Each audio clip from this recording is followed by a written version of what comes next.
யாரா அந்த பையன்னு பார்க்காதீங்க, அது நான் தான். ஊருக்கு கிளம்பிட்டுருக்கேன். ஊருக்கு கிளம்புறதுனாவே வடக்கன்ஸ் மாதிரி ஒரு பெரிய பேக் ஒன்று எடுத்துகிட்டு 2 வாரம் துவைக்காத துணியெல்லாம் அள்ளி போட்டுட்டு நான் கிளம்பிடுவேன்.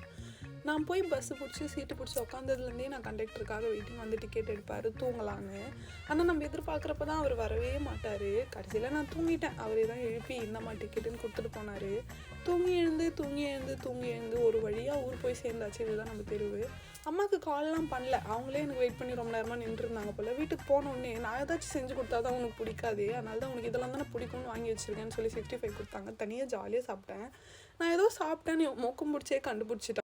அப்புறம் அப்பாவுக்கு நைட்டுக்கு சாப்பாடு எடுத்துகிட்டு போய் அப்பாவோட கடையில் கொடுத்துட்டு அங்கேருந்து நேராக அம்மாவை கூப்பிட்டுட்டு அம்மாவுக்கு த்ரெட்டிங் பண்ணணுன்னு சொல்லிட்டு இருந்தாங்க. சரி த்ரெட்டிங் பண்ணலான்ட்டு அம்மாவை கூட்டிகிட்டு போயிட்டு அப்புறம் அங்கேருந்து இன்னும் கொஞ்சம் ஷாப்பிங் வேலைலாம் இருந்துச்சு. எனக்கு தெரிஞ்சு எங்கள் ஊரில் இந்த கடையை நான் தான் ரொம்ப பிராண்டிங் பண்ணுறேன்னு நினைக்கிறேன். அவனும் அங்கே கிளம்பி போயிடுறேன்.